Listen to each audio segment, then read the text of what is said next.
Bueno, platicábamos hacia el final de la clase pasada que para hacer un análisis dinámico no lineal, pues se necesita darle al programa una descripción del ciclo histerético de la porción del elemento que va a desarrollar comportamiento plástico y que para el caso de este curso, pues esas son las articulaciones plásticas.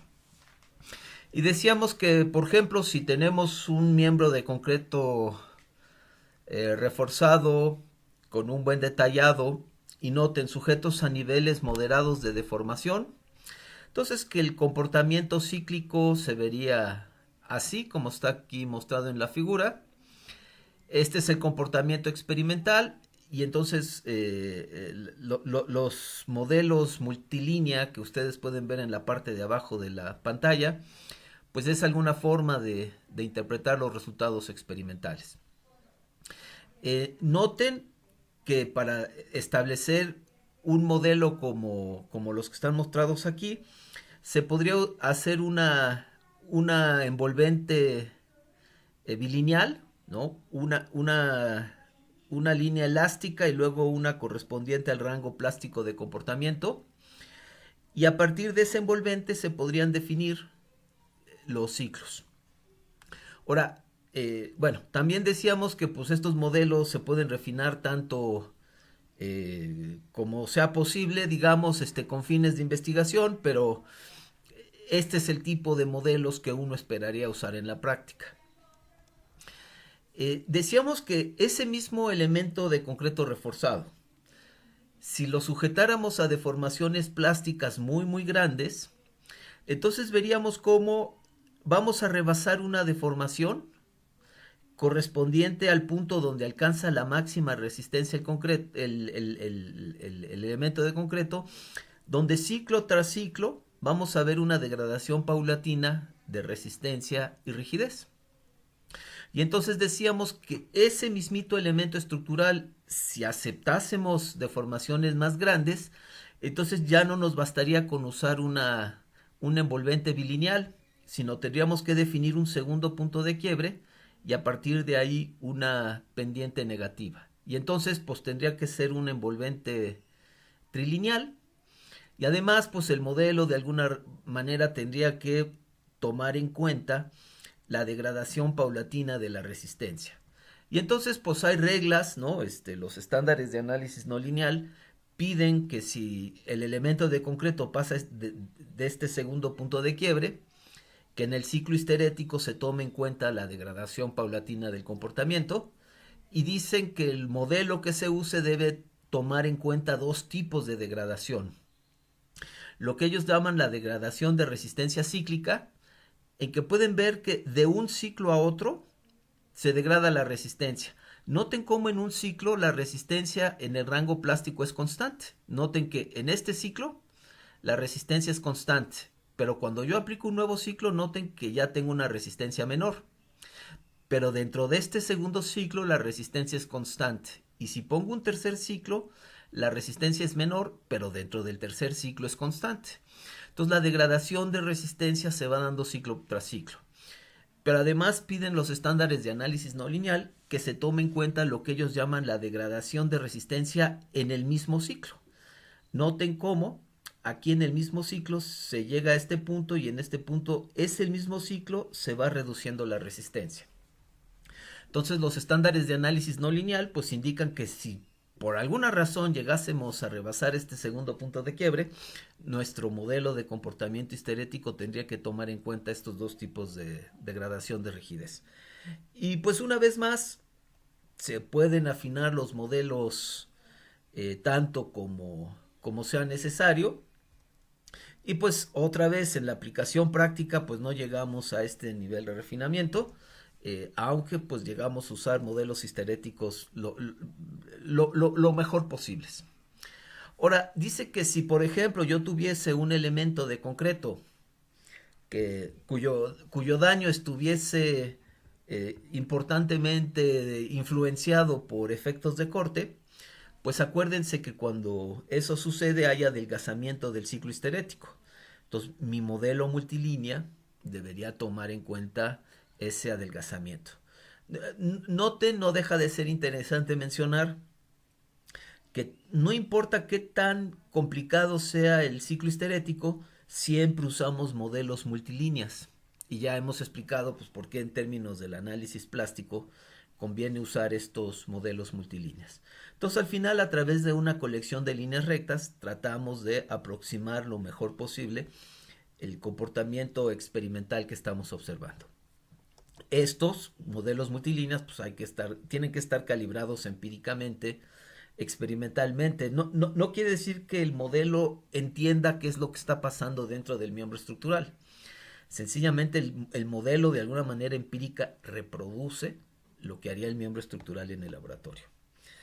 Dice acá que con el advenimiento de nuevos enfoques de diseño sísmico basados en el control de la respuesta dinámica, se ha planteado la necesidad de considerar explícitamente el comportamiento histerético de las estructuras. Entonces hacemos un análisis dinámico no lineal, no podemos ignorar el comportamiento histerético de nuestros miembros estructurales. Antes, hace algunas décadas, no era tan importante, ¿no? Casi siempre se usaba comportamiento elastoplástico para hacer los análisis paso a paso y se acabó. Pero ahora que se han refinado las herramientas analíticas, pues se nos pide que el ciclo histerético que usemos en nuestros análisis dinámicos no lineales pues sea lo más razonable posible. Ahora, incluso pensando en esto de que el comportamiento elastoplástico perfecto es el que históricamente es el que más se ha usado, resulta que cuando nosotros establecíamos espectros de diseño, y el concepto de espectro pues lo vamos a recordar con detalle en la unidad 5 de este curso. Pero mientras, pues digamos que hay espectros elásticos y hay espectros para ductilidades mayores que 1 para comportamiento plástico.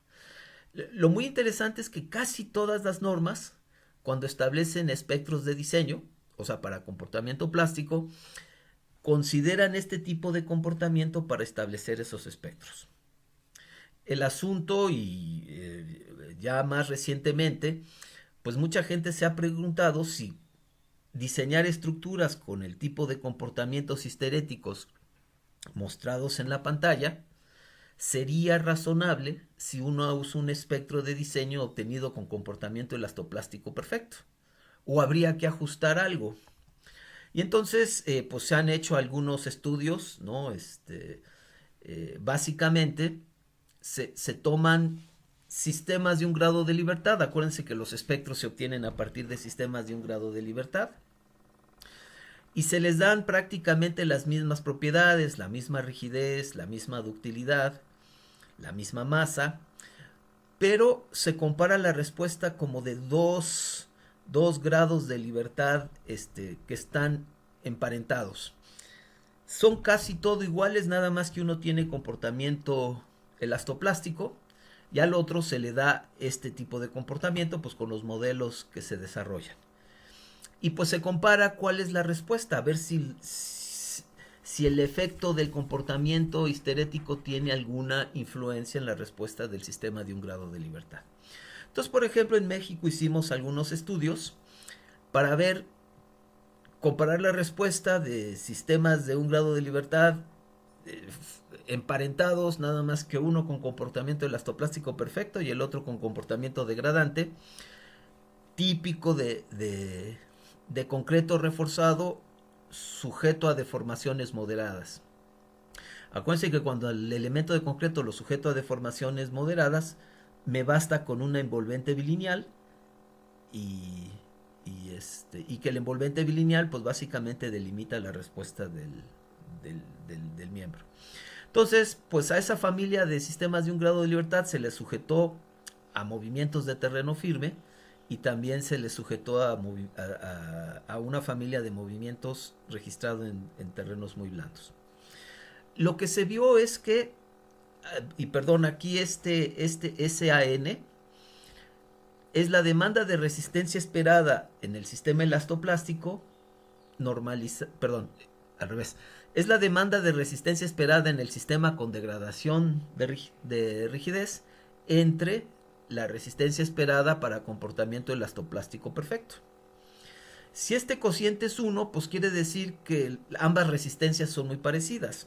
Si ambas resistencias son muy parecidas, pues quiere decir que no habría que ajustar la ordenada espectral que yo leo de un espectro tradicional para diseñar un sistema degradante. Entonces, noten cómo este cociente vale 1 o muy cercana vale a 1 independientemente de la ductilidad que desarrollen los sistemas de un grado de libertad. El, el único rango de periodos donde este cociente de alguna manera se hace ligeramente mayor que 1 y alcanza valores como de 1.2 es para periodos muy cortos. Entonces, ¿qué quiere decir esto? Que en terreno firme, las demandas de resistencia y también las demandas de desplazamiento que yo leo de un espectro establecido con comportamiento elastoplástico perfecto, razonablemente me da las demandas que tendría un sistema equivalente, pero con degradación de rigidez. La única excepción es para periodos muy cortitos. Para periodos muy cortitos yo tendría que ajustar la demanda que yo leo del espectro de diseño. Tendría que multiplicarlo, digamos, por 1,2 para poder estimar las demandas en el sistema degradante. Ahora, en suelo blando, como los de Ciudad de México, se vio que eso tiene una influencia mucho más importante que en terreno firme. O sea, en terreno firme casi no importa para todos los periodos, solo importa para periodos muy cortitos. Entonces yo tendría que ajustar las demandas del espectro para periodos muy cortitos.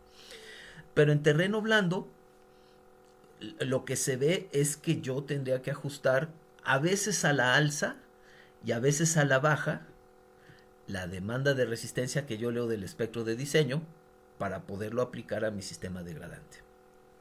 Entonces, lo que se ha hecho es, de alguna manera, suponer que sí vamos a ajustar hacia la alza. O sea, cuando las demandas en el sistema degradante sean mayores que las del elastoplástico, entonces ajusto la diseño y desplazamiento de diseño. Pero noten que a veces el comportamiento degradante lleva a menores demandas. Pero esto no lo hacemos. De alguna manera pensamos que no es de sentido común reducir la resistencia de los sistemas degradantes por debajo de la de los sistemas elastoplásticos. Por ejemplo, los de concreto de reforzado comparado con los de acero. Pero en alguna zona a donde, digamos, los sistemas degradantes requerirían mayor resistencia, entonces sí la castigamos. O sea, no ayudamos a los sistemas degradantes, digamos, en términos de sus demandas sísmicas, pero cuando el comportamiento degradante castiga las demandas, entonces pues sí las castigamos. Entonces, básicamente la tendencia general, ¿no? La relación de resistencias más o menos sería así. Si este fuera el periodo dominante del terreno, y básicamente este periodo se incrementa conforme más blando es el suelo, eso lo vamos a platicar en unidad 5. Normalmente la demanda de resistencias en sistemas degradantes es mayor que la de elastoplásticos. Y noten que a veces podemos alcanzar valores de 1,4. O sea, la resistencia de diseño del sistema degradante sería 40% de la que me indica el espectro de diseño. Y cuando el periodo del sistema estructural es mayor que el periodo dominante del terreno, en lugar de seguir la tendencia que hemos observado analíticamente, normalmente nos seguimos aquí en 1. O sea, no reducimos en este rango de periodos la resistencia de los sistemas degradantes. Entonces, ¿qué es lo que les quiero decir? Que nosotros podemos calcular una demanda máxima de desplazamiento con un espectro de diseño. Lo que tenemos que entender es que cuando yo uso ese espectro de diseño, esta demanda de desplazamiento le corresponde al comportamiento elastoplástico perfecto. Entonces, por ejemplo, si mi estructura es de acero y no espero degradación del comportamiento de esa estructura, pues ese desplazamiento que yo calculé con el espectro de diseño está bien. Pero si yo tengo una estructura de comportamiento degradante, entonces normalmente ajusto esa demanda, casi siempre incrementándola. O la dejo igual o la incremento dependiendo del periodo del sistema degradante. Entonces así es como, digamos, se afecta a estas demandas según el sistema tenga comportamiento degradante o no. Ahora, dice acá que dentro del contexto de una evaluación basada en desempeño, los requerimientos de modelado no lineal suelen establecer que las envolventes de los miembros estructurales deben tomar en cuenta los efectos de la degradación del ciclo histerético. A ver, noten que aquí tenemos dos envolventes. Ojo que son envolventes, ¿no? Que esto envuelve el comportamiento del miembro estructural. Hay una envolvente monotónica, que es cuando yo solo deformo el miembro estructural en una sola dirección, y una envolvente cíclica como la que se muestra aquí en la figura. Noten que no son iguales, porque noten que aquí, según me sugiere la figura, cuando yo pongo varios ciclos de comportamiento, se va degradando la resistencia y la rigidez en relación a la que yo tendría cuando solo deformo el elemento en una sola dirección. Entonces, cuando yo saco las propiedades de mi articulación plástica, cuando yo quiero hacer mi modelo de análisis no lineal, ¿cuál es la que me piden los estándares de análisis no lineal? Pues me piden la punteada, la envolvente cíclica. Aunque yo hiciese un análisis estático no lineal, los estándares de análisis no lineal quieren tomar en cuenta el comportamiento cíclico de la pieza. Y entonces, cuando yo defina mis articulaciones plásticas, se me exige que yo use esta envolvente cíclica. Noten que eso no es mucho problema hasta este punto de máxima resistencia, ¿no? El comportamiento en el rango lineal es básicamente la misma, independientemente si el comportamiento es cíclico o monotónico. Noten que hasta este punto de máxima resistencia no hay mucha diferencia entre el comportamiento cíclico y el comportamiento monotónico. Sí, el comportamiento monotónico tiene una pendiente postelástica un poquito más grande que el comportamiento cíclico. Pero lo que hemos visto también es que cuando calculamos la respuesta de nuestros sistemas estructurales, esta pendiente, que sea poquito positiva o que sea más grande en términos positivos, no afecta tanto. Digamos que las dos envolventes se empiezan a separar muchísimo, o sea, ya habría una diferencia enorme si yo considero una u otra, cuando la deformación de mi miembro estructural pasa del segundo punto de quiebre, cuando ya entra en esta zona de degradación. Noten que aquí la diferencia entre lo que me da la envolvente cíclica y la monotónica puede ser enorme, pero acá, a bajas deformaciones, pues no sé si ven que es muy pequeña la diferencia. Solo les anticipo que en este curso vamos a hacer un diseño basado en resiliencia. Y noten que nos vamos a estar manejando acá. ¿Qué quiere decir? Que pues, a nosotros no nos va a importar demasiado distinguir entre la monotónica y la cíclica, porque en los rangos de deformación que vamos a trabajar son muy parecidas. Entonces nosotros podemos sacar la envolvente monotónica y usarla. Entendemos que la cíclica va degradada con respecto a la monotónica, pero no importaría tanto dentro de los modelos que vamos a hacer en este curso. Ahora, tal como lo comentamos antes, pues dice acá que para deformaciones moderadas esto no es un problema, ya que la degradación no tiene un efecto pronunciado en estas deformaciones moderadas. Miren, aquí tienen la respuesta monotónica y cíclica de dos especímenes gemelos. Estos especímenes son de madera, pero creo que son muy ilustrativos los resultados. Noten la envolvente monotónica y vean cómo la envolvente cíclica sigue bastante bien a la envolvente monotónica hasta que llegamos al punto de resistencia máxima. Entonces, una vez que llegamos al punto de resistencia máxima, pues la monotónica se sigue por acá y la cíclica se nos cae. Entonces, para deformaciones moderadas, la monotónica y la cíclica, las envolventes serían muy parecidas. Ahora tenemos aquí los resultados, o están resumidos los resultados como de 5 especímenes iguales, nada más que fueron sujetos a diferentes protocolos de carga, o sea, se les sujetó a diferentes secuencias de deformación. Noten cómo los 5 especímenes, más o menos hasta el punto de máxima resistencia, pues las envolventes no son iguales, pero la variación entre las 5 envolventes no es tan grande. Sin embargo, si yo me voy a grandes deformaciones, pues no sé si ven que una envolvente está acá abajo, otra está aquí, otra está acá y la otra está hasta acá arriba. O sea, cuando las deformaciones son muy grandes, los elementos estructurales pueden hacer cosas muy diferentes. Pero si las deformaciones son moderadas, todos van a hacer lo mismo.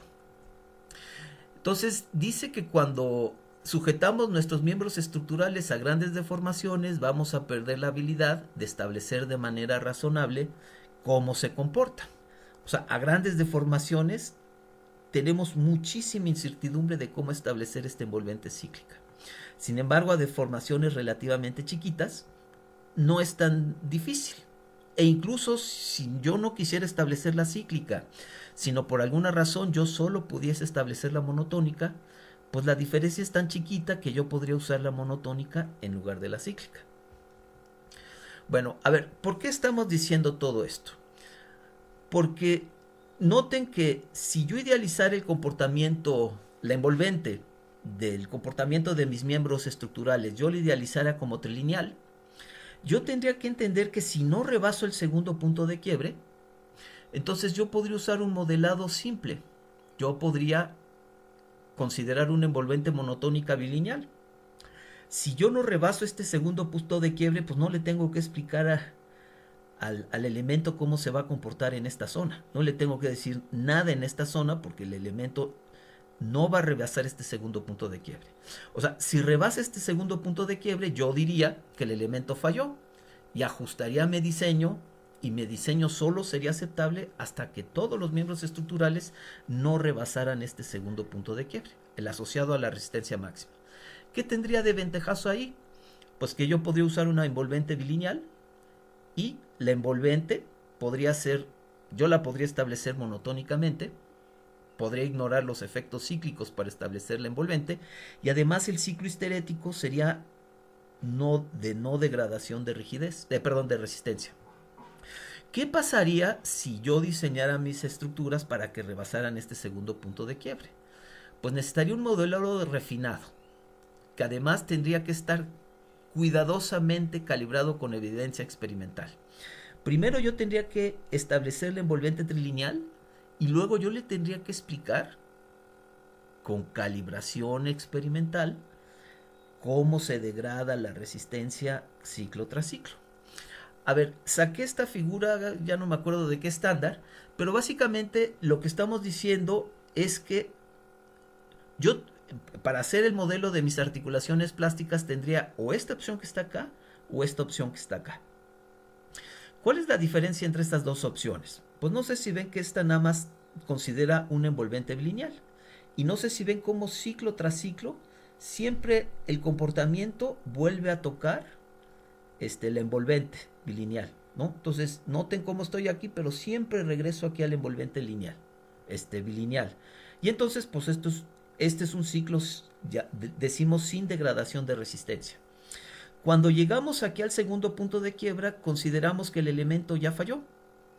Y entonces pues ya no tenemos que modelar qué pasa después de esto. Porque sencillamente si durante el análisis mi elemento rebasara de este segundo punto de quiebre, yo digo que no se desempeñó bien, que no satisfizo las condiciones de diseño y tendría que rediseñar mi estructura hasta que ningún miembro estructural rebase el segundo punto de quiebre. Y entonces no tengo que complicar el modelo analítico. El problema cuando yo permito que mis elementos estructurales se deformen mucho, entonces es que le tengo que explicar primero tengo que definir este envolvente trilineal y segundo tendría que explicarle al programa cómo se degrada el comportamiento histerético ciclo tras ciclo, cómo se degrada la resistencia de articulación plástica. Y esto tendría que venir calibrado experimentalmente. Y esto además, el nivel de daño sería tan alto, noten que combinado con una enorme incertidumbre. Mis elementos estarían dañando mucho y yo tendría mucha incertidumbre de que el modelo realmente me esté diciendo cómo se está comportando mi elemento estructural. Entonces, pues en este curso obviamente esto está prohibidísimo, ¿no? En este curso vamos a estar trabajando pues, con un modelo bilineal sin degradación de resistencia, que casi está en todos los softwares de análisis. Nosotros vamos a estar entendiendo que no, vamos a estar con deformaciones pues apenas rebasando este primer punto de quiebre, porque vamos a estar haciendo un diseño basado en resiliencia que va a estar enfocado a que los marcos queden en ocupación inmediata. Otro tipo de cursos pues a lo mejor andarían por acá con todas las complicaciones de modelado y de la interpretación de resultados que implicaría que los miembros estructurales se deformaran tanto. Ahora dice que la influencia del comportamiento histerético en las demandas sísmicas queda determinado por el nivel de daño aceptable en la estructura. En un extremo y para el estado límite de servicio, las estructuras deben permanecer en su rango elástico de comportamiento, lo que implica que el comportamiento histerético de la estructura no afecta sus condiciones de desempeño. Lo que dice acá es que si yo espero que mi sistema estructural permanezca elástico, pues no importa si doy degradación de rigidez o no al comportamiento histerético, pues porque noten cómo en el rango elástico, pues no, el comportamiento histerético no pinta en la evaluación del desempeño. Pero dice que en el otro extremo el estado límite de seguridad de vida implica demandas plásticas significativas, de tal manera que el comportamiento histerético puede tener una influencia importante en la respuesta del sistema estructural. Bueno, finalmente, para terminar esta unidad, platiquemos un poquito de consideraciones de detallado. Dice que una estructura de concreto reforzado desarrolla comportamiento plástico durante excitaciones sísmicas severas. Ese es, digamos, el enfoque tradicional de diseño. Y ya hemos discutido acá que este daño tiende a concentrarse en zonas específicas. Por ejemplo, en el caso de un marco, en los extremos de las vigas.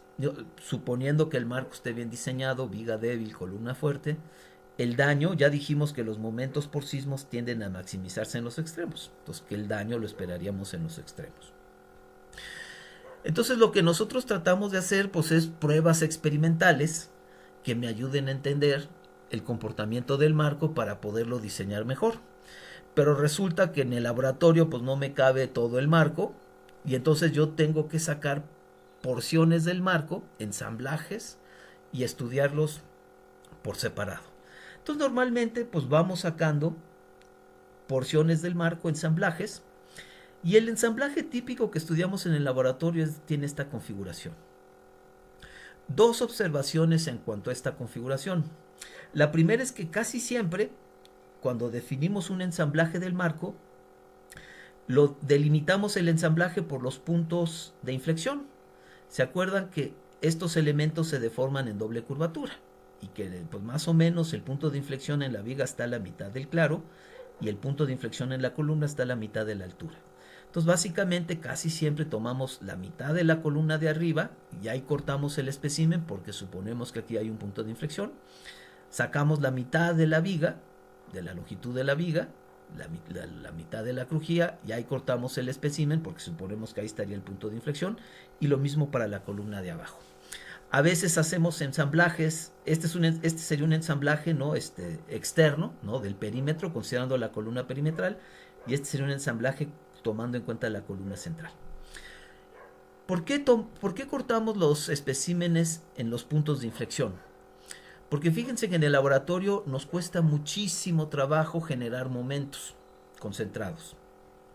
En los puntos de inflexión no hay momentos. Entonces, si yo delimito el ensamblaje por sus puntos de inflexión, no tengo que generar momentos en el laboratorio. Tratar de generar momentos concentrados en el laboratorio sería muy peligroso y me cuesta mucho trabajo. Entonces, pues siempre busco dónde están los puntos de inflexión de mis ensamblajes y ahí los delimito porque entonces no tengo que aplicar momentos concentrados en el laboratorio. Ahora, este ensamblaje, pues normalmente lo que pasa es que el sistema de piso se queda horizontal y la que se va deformando lateralmente es la columna. Pero otra vez, si yo deformara en el laboratorio la columna, noten que la columna tendría una carga axial. Aquí hay una carga axial y aquí abajo hay una carga axial. Si yo deformo lateralmente la columna, se desalinearía la carga axial que yo aplico arriba de la carga axial que yo aplico abajo. Eso produciría un par que haría que mi espécimen se podría inestabilizar y poner en riesgo, digamos, la seguridad de los operarios y de los estudiantes que hacen estos estudios experimentales. Entonces, para evitar ese tipo de inestabilidad, las columnas las dejamos derecha. Y entonces le ponemos una carga axial a la columna acá arriba y acá abajo, y como esas cargas axiales están alineadas, no se genera un momento desestabilizante. Pero noten que yo necesito mantener esta deformación. Noten que cuando la columna se deforma lateralmente hay una deformación angular aquí en el ensamblaje. Entonces, para crear esa deformación angular, lo que hago es empujar hacia arriba y hacia abajo a la viga. Entonces, en lugar de deformar la columna hacia la derecha y a la izquierda, empujo la viga hacia arriba y hacia abajo. Y geométricamente, mover la viga, empujar la viga hacia arriba y hacia abajo es equivalente a deformar lateralmente la columna a la derecha y a la izquierda. Y entonces, pues esto no es exactamente lo que está en la estructura, pero se le parece mucho y me da información muy relevante. Entonces, pues noten que este tipo de especímenes, aquí estaría, ¿no? Les decía que estas cargas axiales las tratamos de alinear, porque si esta carga axial y esta carga axial las tenemos separadas una distancia, si esta carga axial es grande, pues se crea un momento de inestabilidad. Esto es como se comporta en realidad el ensamblaje. Este es como yo lo interpreto en el laboratorio para darle estabilidad a mi espécimen. Y entonces, pues noten cómo yo voy a empujar hacia abajo y arriba la viga para producir el tipo de deformación que el sismo produciría en el ensamblaje real. Y entonces, pues así hacemos nuestros experimentos. A veces les ponemos hasta losa a nuestros especímenes para tomar en cuenta la interacción entre la viga y las losas. Y noten cómo en el caso de un ensamblaje central, mientras una viga sube, la otra baja, cuando el sismo va en una dirección, y cuando el sismo va de regreso, pues esta que yo había bajado la subo y esta que había subido la bajo. Y entonces así planteo mis resultados experimentales. Estos son algunos laboratorios, ¿no?, que hay en el país. Este es el del CENAPRED, este es del Instituto de Ingeniería, y estos son de los laboratorios más grandes que tenemos. Y pues lo pueden ver aquí en el estudio de este espécimen, ¿no? Aquí incluso se está simulando esto para una columna central, pero además no sé si ven que se está tomando en cuenta el efecto bidireccional del sismo, ¿no? Es un estudio bastante interesante. Entonces noten cómo la columna se mantiene alineada verticalmente y lo que se empuja hacia abajo con estos gatos, empuja hacia abajo y hacia arriba con estos gatos son las vigas. Este es un estudio en mesa vibradora. Estos son laboratorios de la Universidad de Berkeley, y aquí pueden ver otra vez cómo está el ensamblaje, ahora de metal. ¿No? Acá pueden ver cómo se construyó un marco, y con estos gatos se empuja en una dirección y luego se empuja de regreso para modelar el ir y venir del sismo. Noten aquí el tamaño de esta columna. Realmente es una prueba muy grande. Con esta máquina universal enorme se le aplica la carga axial a la columna, y noten con estos gatos apoyados, digamos, en un dispositivo de reacción, se deforma lateralmente la columna. Este es del laboratorio de la Universidad de Illinois, y lo único que quería que vieran es la escala, que vieran cómo está la columna sostenida, digamos, en este sistema de reacción, y noten acá cómo está este complejo sistema de gatos. Y pues todos están orientados en todas las direcciones para tratar de simular el efecto multidireccional de la excitación sísmica. Y pues aquí unos videos, ¿no?, de algunos especímenes ya siendo probados en el laboratorio. Una cosa muy interesante y que ahora está muy de moda son estas pequeñas como plaquitas o corcholatas que se le ponen o se le adosan a la superficie del espécimen, que con un aparato se va midiendo dónde está cada uno de estos puntos.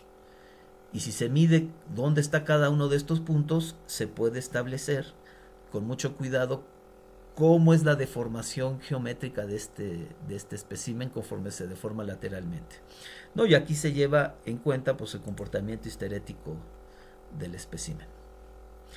Entonces, pues cada vez se refinan más las pruebas experimentales, se van midiendo este tipo de comportamiento internamente, pero también externamente ya se va también pudiendo medir cómo se deforma el espécimen, pues para sacar algunas conclusiones en cuanto a el nivel de esfuerzos que desarrolla cada porción del espécimen. Y noten cómo en las zonas de conexión son zonas de discontinuidad en donde se generan esfuerzos muy grandes. Eso, a pesar de estos esfuerzos tan grandes, pues necesitamos controlar el daño en esta zona de conexión.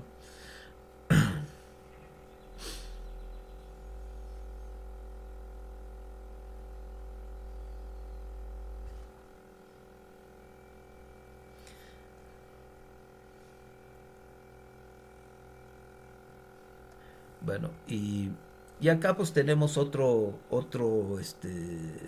video, ¿no? De un, de una prueba experimental. Aquí pueden ver el tamaño de las personas, ¿no? Entonces pues esta columna debe medir como unos 5 metros en alto.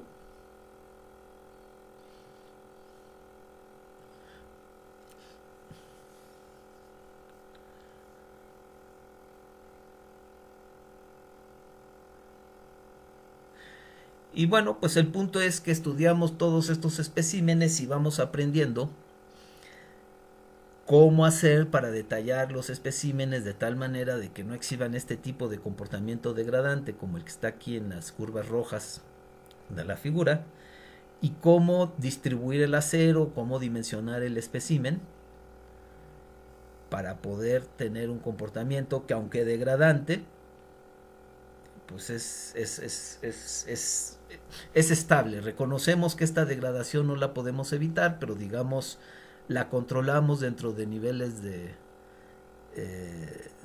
degradación que sean congruentes con la seguridad que le queremos aportar al sistema estructural.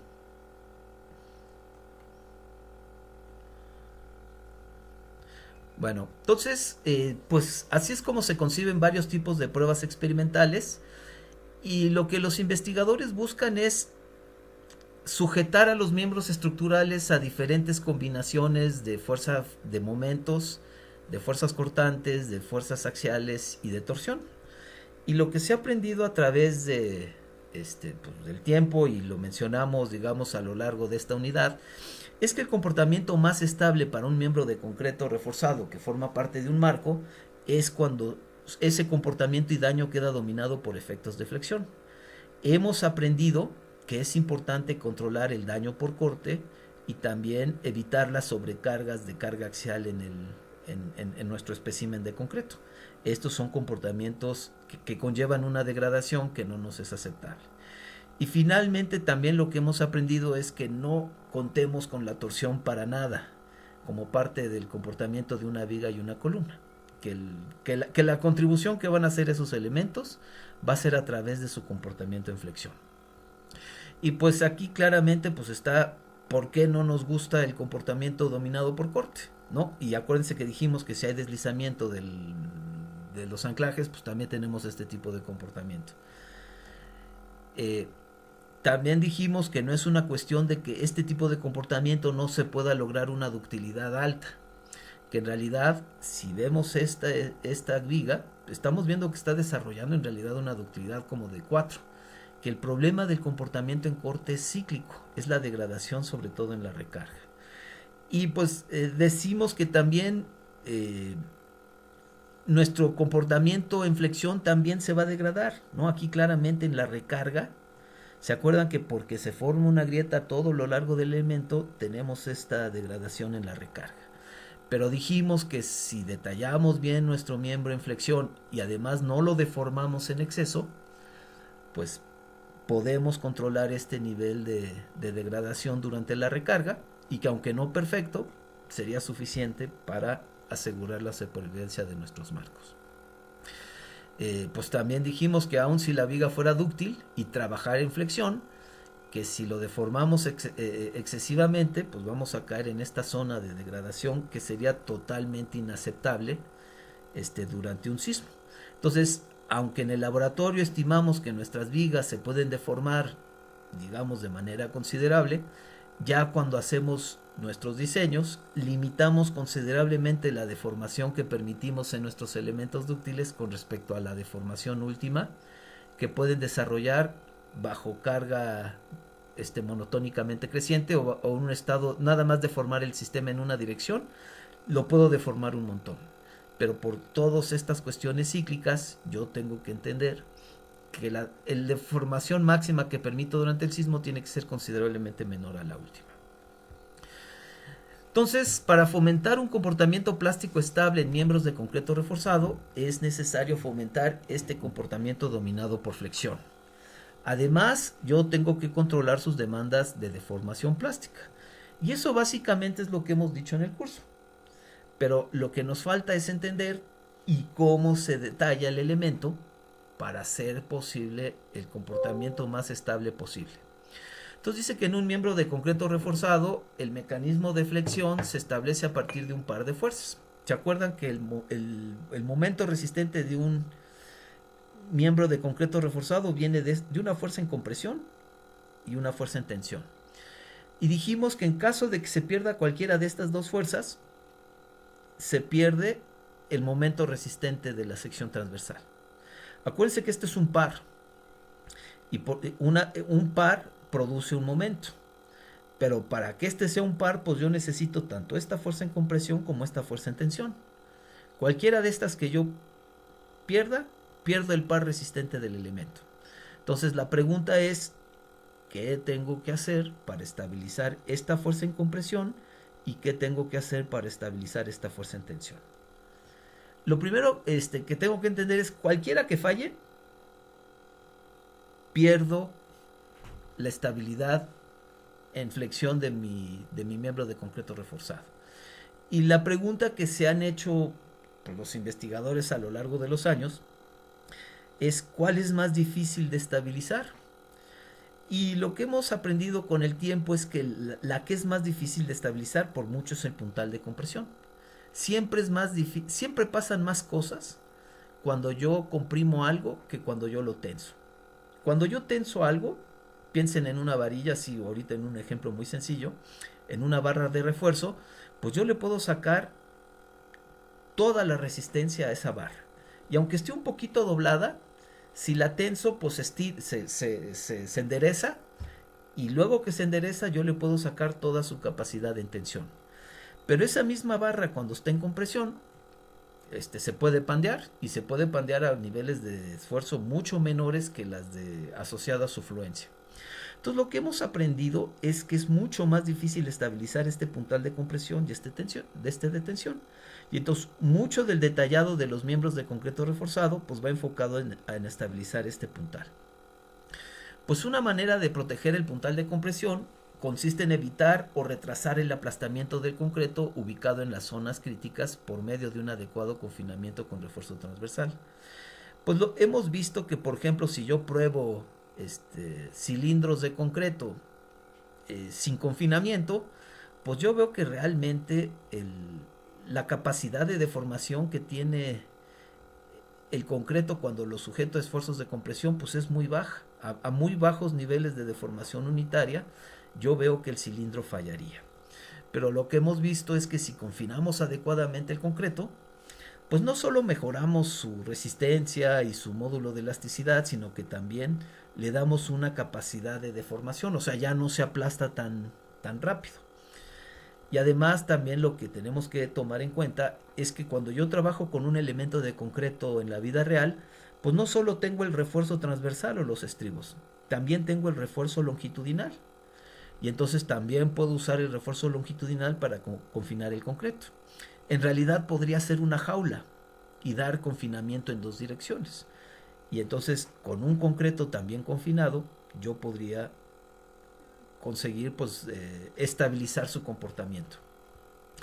Ahora, otra forma de proteger el puntal de compresión es proveer acero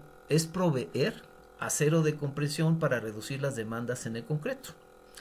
Dice que un buen balance entre el acero negativo y positivo resulta en un buen comportamiento plástico en flexión. Entonces, aquí el acero positivo, el que está en tensión, está denotado aquí con esta ρ. Esta es la cantidad de acero en tensión.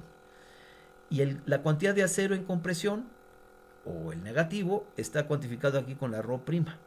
Entonces, AS es el acero longitudinal, el área del acero longitudinal en tensión, y A'S es el área del acero longitudinal en compresión. Entonces, noten que en esta viga lo que estamos diciendo es que este acero de abajo está en tensión y este acero de longitudinal, el A'S está en compresión. Noten que aquí está la cantidad de acero y aquí está la ductilidad de curvatura de esta sección transversal. Acuérdense que a nivel sección transversal podemos lograr curvaturas relativamente grandes. Hablamos de la diferencia entre la ductilidad de curvatura la ductilidad en términos de curvatura, en términos de rotación y en términos de desplazamiento. Entonces noten que esto está en términos de curvatura y que una curvatura de 20, 15 no es nada excepcional para una sección transversal de concreto. Pero noten cómo esta curvatura es muy grande cuando esta cuantía de acero es muy pequeñita. Sin embargo, cuando esta cuantía de acero se va incrementando, claramente se cae la capacidad de deformación plástica de mi sección transversal. ¿Por qué pasa eso? Pues porque si yo tengo acá mucho acero, estoy desarrollando mucha tensión y en flexión pura, toda esta tensión la tengo que equilibrar con una compresión acá arriba. Si esta compresión es muy grande, termina aplastando rápidamente el concreto que está aquí en la porción superior de la viga. Pero noten cómo, si yo pongo suficiente acero en compresión, noten que este es un cociente del acero en compresión entre el acero a tensión. Entonces, noten que si no pusiera cero, quiere decir que no haya acero en compresión en lo más mínimo. Noten que si no hubiera acero en compresión, pues se cae de manera espectacular la capacidad de deformación de la sección transversal. Pero a pesar de que yo tenga cuantías de acero relativamente grandes, noten cómo esta curva, esta que dice que el cociente este es de 0.75, pues tengo una capacidad de curvatura razonablemente grande. ¿Por qué? Pues porque el acero en compresión, si yo tengo acá una compresión muy grande, la reparto entre el concreto y el acero en compresión. El acero en compresión de alguna manera descarga al concreto y evita que se aplaste tan rápido. Noten que acá están las tres, pues hay tres curvas, digamos, con diferentes propiedades, pero claramente en todas las curvas queda claro que si yo uso suficiente acero en compresión, yo le devuelvo la capacidad de deformación a mi sección transversal a pesar de que yo esté manejando cuantías grandes de acero. Entonces dice que es importante espaciar adecuadamente el acero de refuerzo tanto en dirección paralela como perpendicular al eje del miembro. Esto confina el concreto y retrasa el pandeo del acero longitudinal en compresión. Entonces, pues ya dijimos que este acero pues es importante, pero es importante y funciona mientras yo evite su pandeo. Entonces, en esta gráfica lo que estamos tratando de resaltar es la importancia de tener estribos cercanamente espaciados y de suficiente tamaño. Quizás, digamos, lo primero que se puede ver es, en esta figura es lo que está aquí en blanco, el concreto que está aquí de blanco es un concreto confinado y el concreto que está aquí sombreado es un concreto no confinado. Entonces, a grandes niveles de deformación, digamos en la parte intensa del sismo, lo que podríamos esperar es que el concreto que no está confinado, el sombreado, se desconche, mientras que el concreto blanco, por estar confinado, pues va a estar ahí con la columna hasta el final. Noten cómo, pues, la cantidad de concreto que se desconcha depende de cómo está definido, cómo está repartido el refuerzo longitudinal y cómo están espaciados los estribos dentro de la pieza de concreto. Porque si yo quitar este estribo, no sé si ven cómo entre dos estribos vecinos, cómo se desconcha parte del concreto. Si yo quitar este estribo, no sé si ven cómo esta área sombreada, pues incrementaría un montón, ¿no? Entonces, mientras más cerrados estén estos estribos, esta porción que se desconcharía sería más pequeñita. Lo mismo pasaría con el refuerzo longitudinal. No sé si ven que si yo quitase esta varilla, la parte del concreto que se desconcharía, aquí habría una curva sombreada que invadiría esta zona, ¿no? Entonces, si yo quitase esta varilla del centro, noten cómo el concreto que se desconcharía, el volumen de concreto que se desconcharía fuera mucho mayor. Y que mientras mejor yo reparto el refuerzo longitudinal en el perímetro del elemento, yo conservo más volumen de concreto confinado. Entonces, pues es importante en una columna, digamos, sismo resistente, pues no concentrar todo el refuerzo en las esquinas del elemento, sino distribuirlo de la mejor manera posible en el perímetro, de tal manera de conservar, digamos, en planta, la mayor cantidad de volumen confinado. Y lo mismo en altura. Yo tengo que cerrar razonablemente los estribos, porque si los separo mucho, entonces la cantidad de concreto no confinado se incrementa de manera considerable. Entonces, pues, la separación de los estribos es muy importante en términos de confinar el concreto. Pero los estribos tienen una segunda, digamos, una segunda función. Porque si ustedes se acuerdan, cuando yo comprimo cualquier material, no solo se reduce su dimensión longitudinal, sino que su dimensión transversal se incrementa. Si se acuerdan de la propiedad del módulo de Poisson, pues el módulo de Poisson me dice en qué proporción se incrementan las dimensiones transversales del elemento en relación a la reducción de la dimensión axial del elemento. Entonces, en otras palabras, cuando a mi columna yo la pongo en compresión, esta área que está aquí pintada en blanco se expande. Noten que cuando se expande, el concreto se va a encontrar con un obstáculo para seguirse expandiendo, que son estas barras. ¿No? Entonces aquí estaría el empuje, ¿no? Estas flechitas estarían indicando el empuje que el concreto estaría imponiendo estas barras. Ahora, si estas barras están en compresión, no sé si ven que por estar en compresión y ser esbeltas tenderían a pandearse. Pero ese pandeo se ve exacerbado por el hecho de que este concreto confinado estaría empujando a la barra hacia afuera. Noten cómo estas barras no se pueden pandear hacia adentro. Por definición, pues aquí está el concreto confinado. Jamás estas barras longitudinales se pueden pandear hacia adentro. Al revés, se pandean hacia afuera, pues porque el concreto que está confinado las empuja hacia afuera. Y entonces tenemos que ser muy cuidadosos en la forma en que diseñamos este refuerzo longitudinal en compresión, de tal manera de prevenir un pandeo prematuro. Entonces, pues tenemos que usar barras suficientemente grandes, y además noten que los estribos, la distancia que separa los estribos me define la longitud no arrastrada de una porción de barra. Entonces, mientras mayor sea esta longitud, acuérdense que el pandeo se vuelve más crítico conforme esta longitud no arrastrada se incrementa. Entonces, lo que les quiero decir es, o lo que estoy tratando de establecer, es que la separación de estos estribos y el tamaño de estos estribos es muy importante en relación a controlar el pandeo de la barra.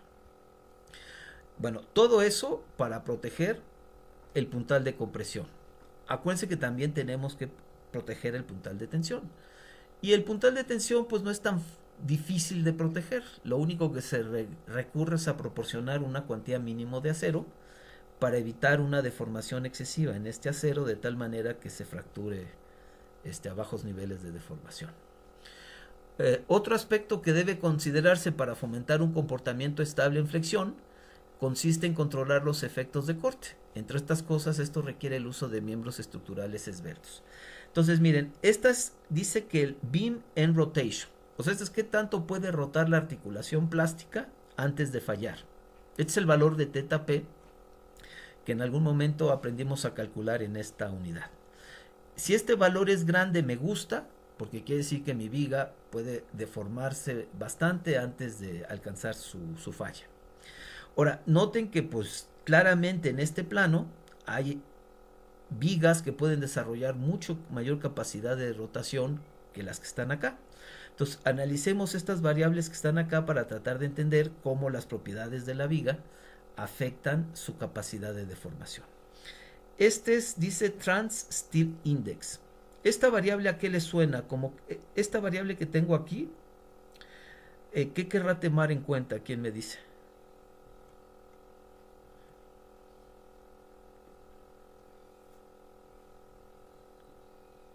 La cantidad de estribos. Exacto. Entonces aquí tengo pues, casi nada de estribos, ya que tengo una cuantía importante de estribos.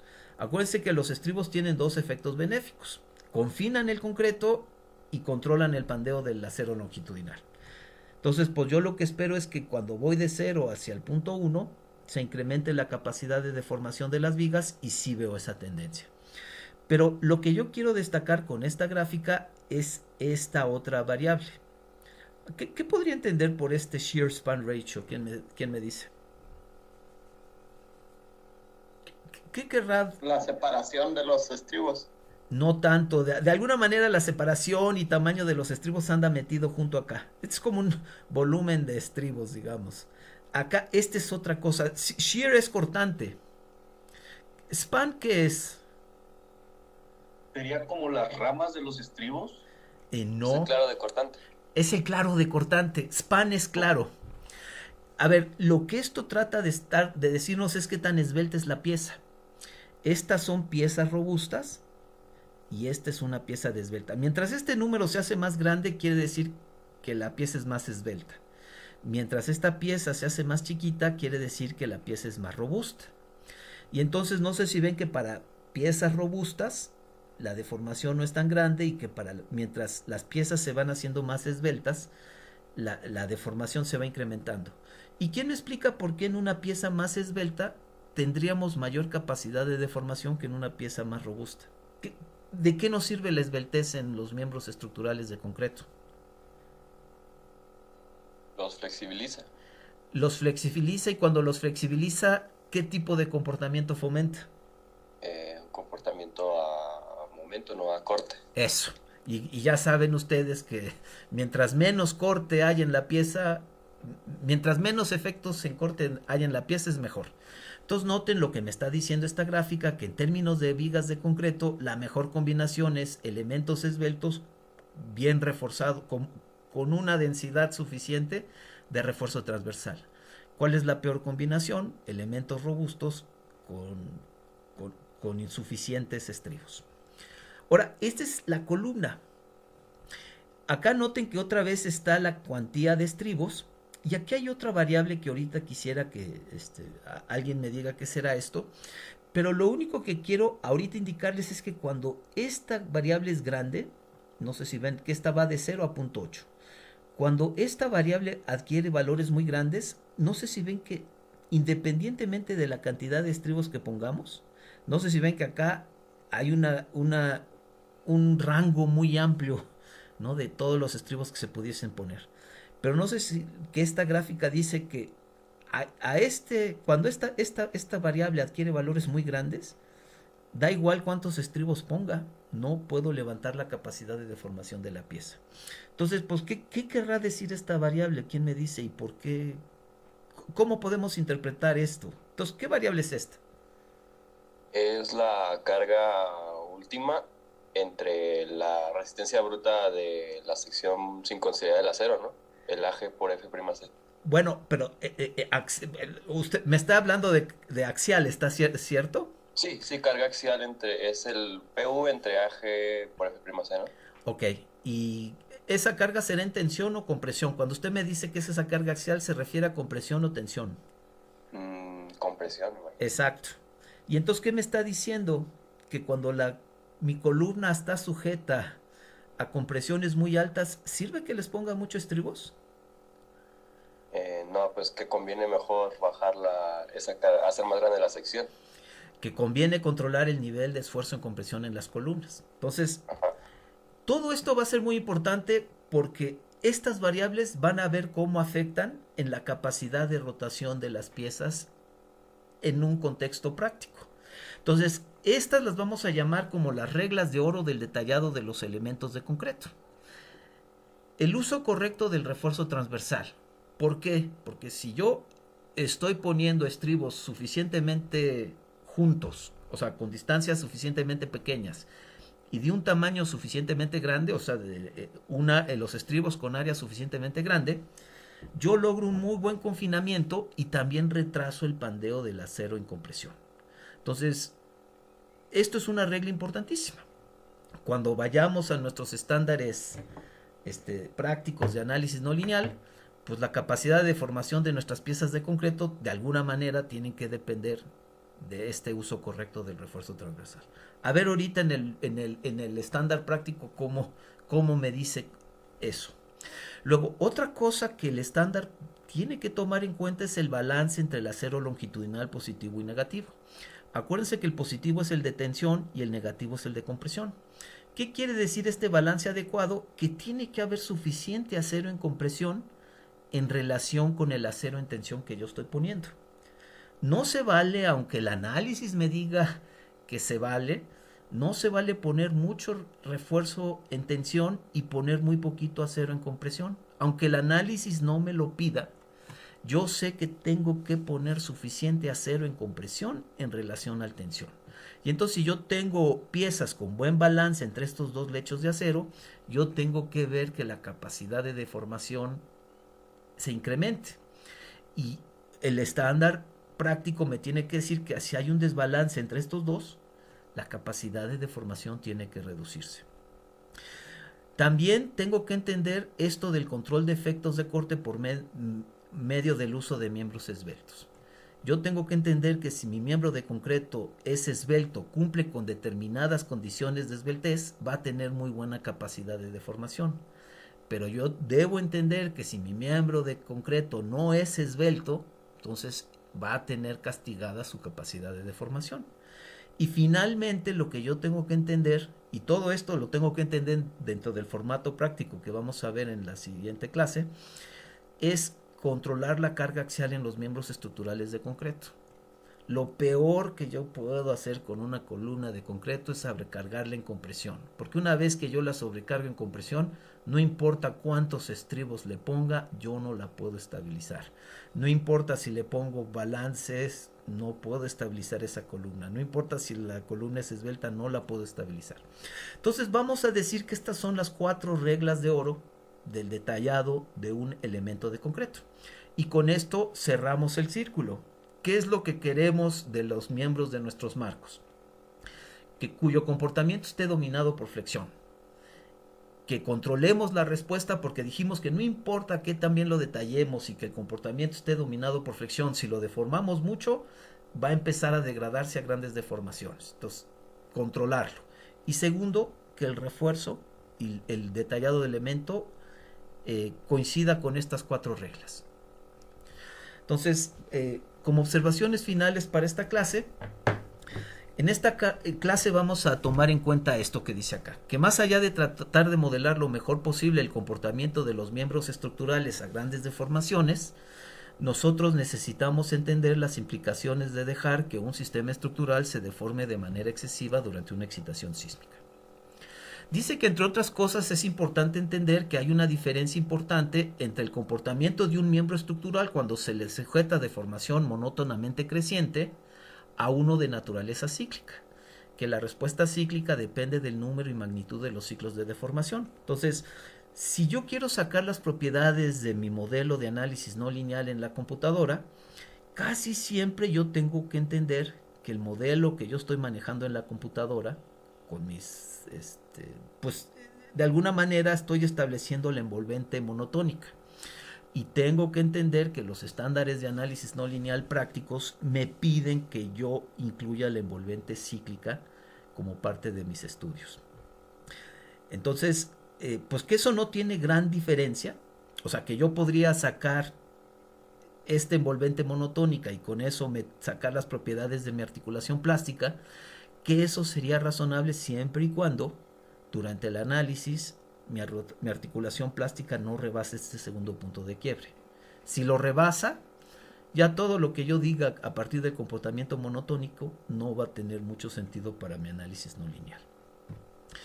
Dice que cuando modelamos el comportamiento de un miembro estructural a grandes deformaciones, sería necesario considerar cuidadosamente lo que los americanos llaman el post-hopping behavior, que es cómo se comporta el elemento una vez que rebasa su punto de máxima resistencia. Cómo se comporta aquí una vez que rebasa y cómo se degrada. Nosotros no vamos a lidiar eso con este curso porque para nosotros está prohibidísimo pasar el segundo punto de quiebre. De hecho, nosotros vamos a estar aquí en la vecindad del primer punto de quiebre. Entonces vamos a estar lejísimos incluso del segundo punto de quiebre. Para nosotros esto no es un tema. Podría ser el tema de una investigación, ¿no? Pero no el tema de un análisis no lineal práctico de una estructura bien diseñada. Y lo que nosotros queremos aquí son estructuras bien diseñadas. Dice que en el caso de los elementos de concreto reforzado y prácticamente de cualquier elemento, este primer punto de quiebre entendemos perfectamente a qué se debe. Dice que, por ejemplo, en una viga dúctil o en un elemento dúctil de concreto reforzado, trabajando en flexión, este punto siempre corresponde a la afluencia del acero longitudinal. Entender la afluencia del acero longitudinal es relativamente sencillo. Entonces nosotros podemos explicar perfectamente el comportamiento del miembro de concreto aquí en el primer punto de quiebre y en la vecindad del primer punto de quiebre. Nos queda perfectamente claro qué es lo que está pasando y nos queda perfectamente claro qué es lo que tenemos que hacer para modelar el comportamiento en esa zona.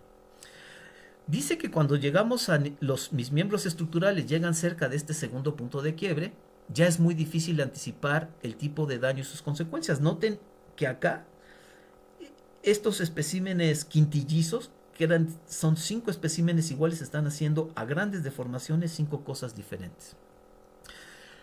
¿Se acuerdan que esto es de madera? Pero si fuera de concreto, dice que dependiendo de muchas cosas, para la viga, este punto de quiebre puede corresponder a... Miren todas las cosas por las cuales un elemento de concreto pudiese llegar a su segundo punto de quiebre.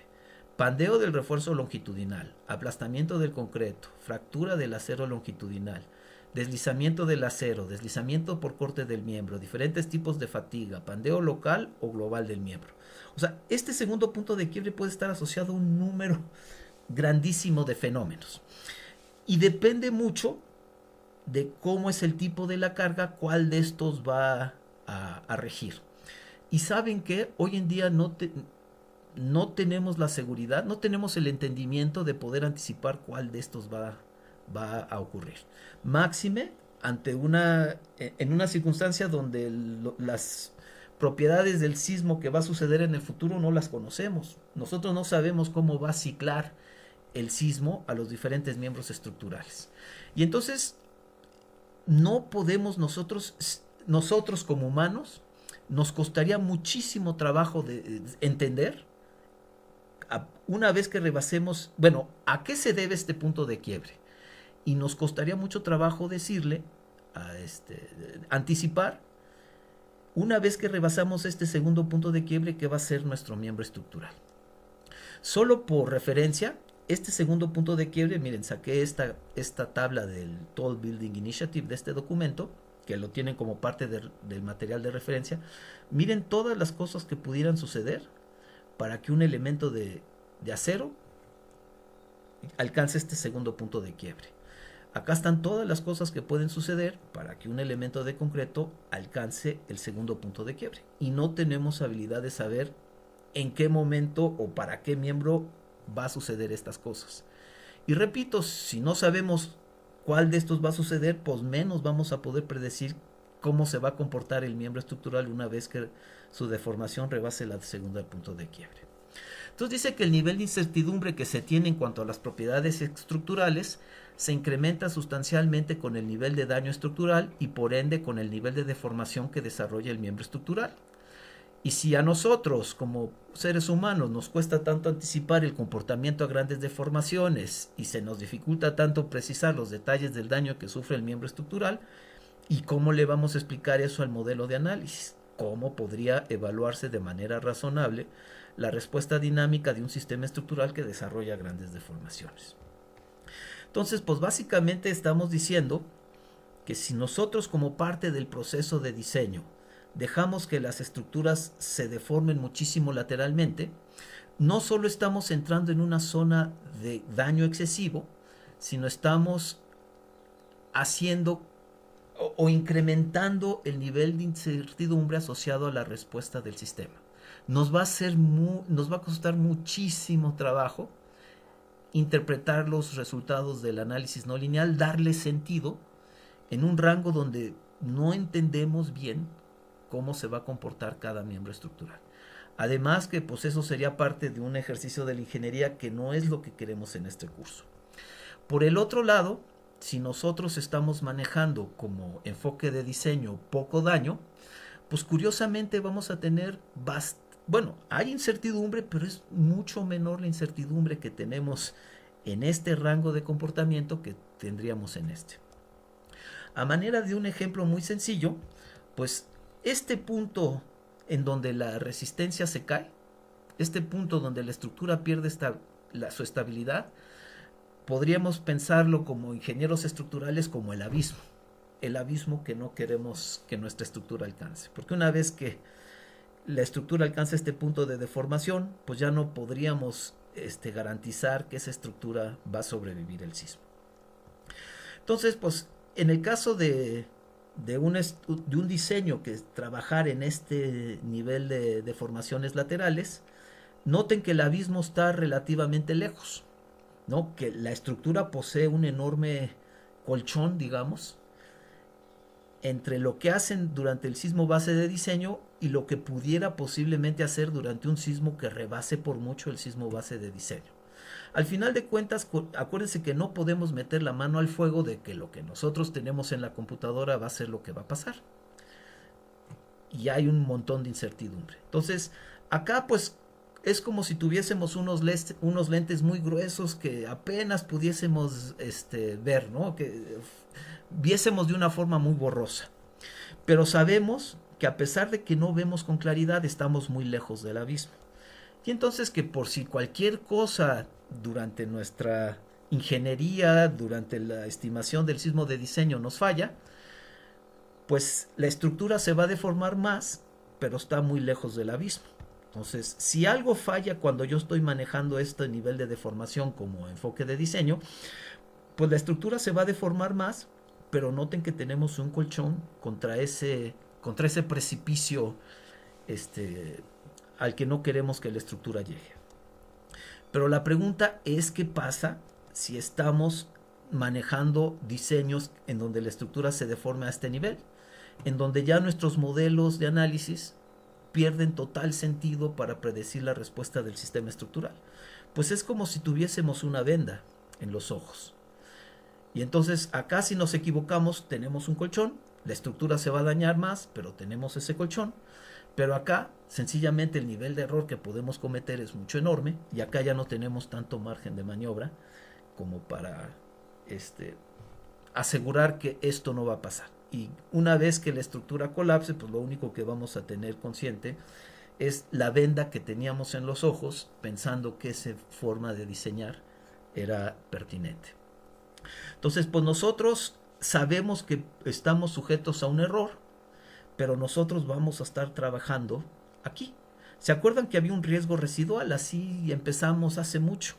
Que por más que yo haga bien las cosas como ingeniero, siempre hay un riesgo residual, siempre puede pasar algo.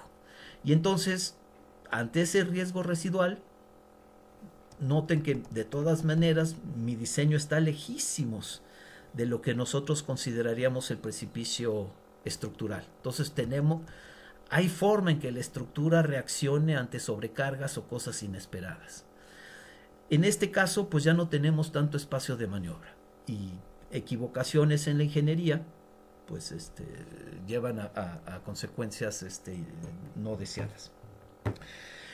Para terminar esta clase, no quisiera empezar la siguiente unidad, pero curiosamente todo esto que acabamos de discutir de alguna manera también está discutido en el REDI, ¿no? ¿Se acuerdan que en la unidad de introducción platicamos un poquito de este documento, que es la iniciativa de diseño sísmico basado en resiliencia para la siguiente generación de edificios? Y quisiera, estos son párrafos que saqué del REDI y yo quisiera leerlos junto con ustedes. Dice que, dice que el análisis de computadora por sí solo no es necesariamente un buen predictor del daño real que va a desarrollar la estructura cuando la estructura desarrolla daño significativo.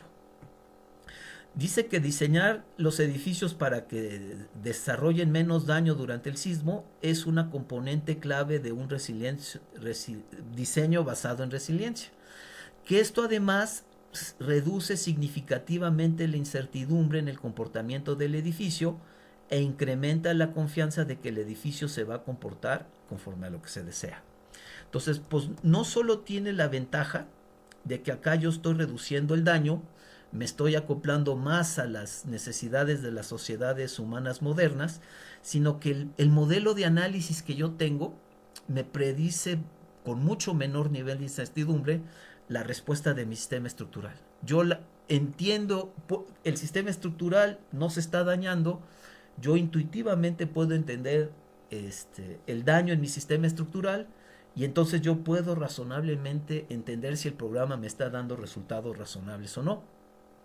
Y entonces pues mi programa de computadora se vuelve una herramienta relativamente confiable que refleja lo que haría, razonablemente va a reflejar lo que mi edificio real haría en el campo. Cuando yo estoy trabajando estos niveles de daño, entonces pues ya el modelo de análisis no lineal se aleja muchísimo a lo que posiblemente va a ser la estructura real en el campo a grandes deformaciones, y entonces se vuelve muy difícil interpretar los resultados del análisis y poder meter la mano al fuego y decir que el modelo de análisis me está diciendo lo que va a ser la estructura durante el sismo real.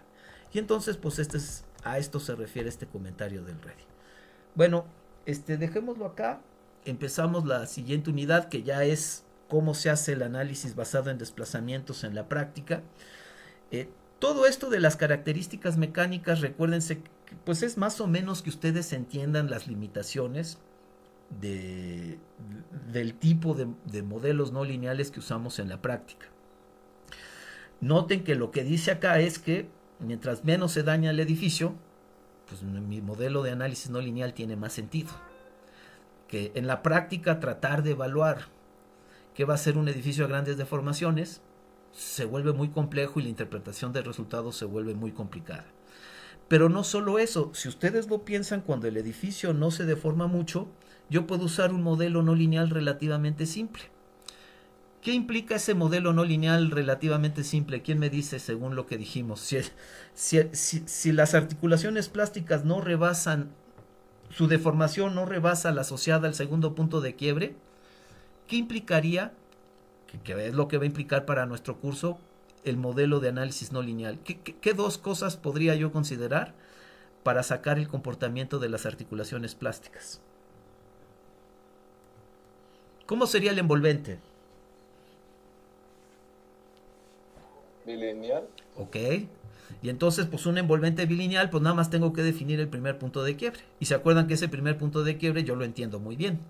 Que en el caso de nuestro curso va a ser la fluencia del acero longitudinal, ¿no? Un comportamiento muy entendible, fácil de reproducir.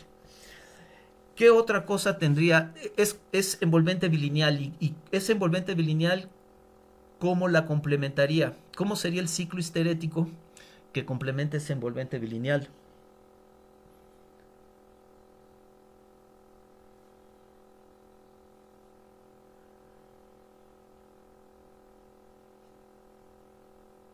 ¿Cómo dijimos que sería ese Sería ciclo? estable y sin degradación importante de rigidez. De rigidez y resistencia, sobre todo de resistencia. Perdón, a lo mejor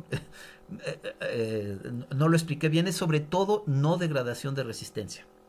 Entonces, un ciclo estable, matemáticamente sencillo, que todos los programas de análisis lo traen. Eso, en un caso. Ahora, ¿qué pasa a grandes deformaciones? El mismita estructura, los mismos miembros estructurales, ¿cómo tendríamos que modular las articulaciones plásticas? ¿Cómo sería el envolvente si esa misma estructura yo la sujetara a grandes deformaciones?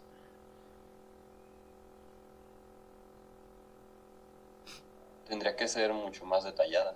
Y específicamente, ya dijimos que cuando no se deforma mucho es bilineal. Y cuando se deforma mucho, ¿cómo sería? Ya tendrás que tener más información a mayor deformación de la sección para Pero, poder caracterizarlo. todo eso es cierto, pero podríamos ser mucho más específicos. A ver, aquí, ¿cómo tendría que ser la envolvente?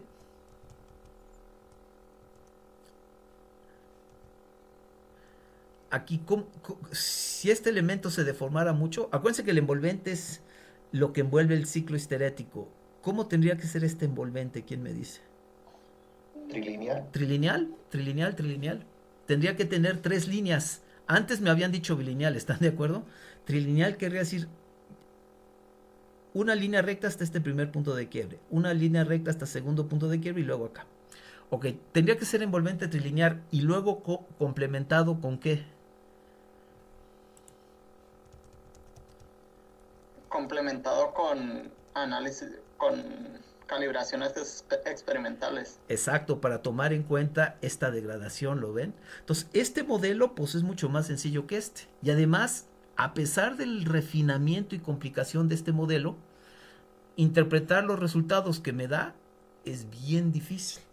Este modelo es muy sencillito e interpretar los resultados que me da es fácil porque es un modelo que yo tengo un entendimiento. En este, sobre todo para el segundo punto de quiebre y entender por qué se degrada esto, es complejísimo.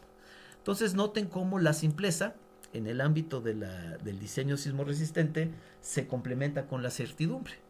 Imagínense ustedes qué es lo que quisiéramos, una estructura relativamente simple que se daña poco y a la cual yo le puedo predecir su comportamiento por ser simple y porque se daña poco, o que preferiría irme al otro extremo de una estructura muy compleja que deje de formar mucho y con un modelo analítico muy complicado que sea muy difícil de entender e interpretar.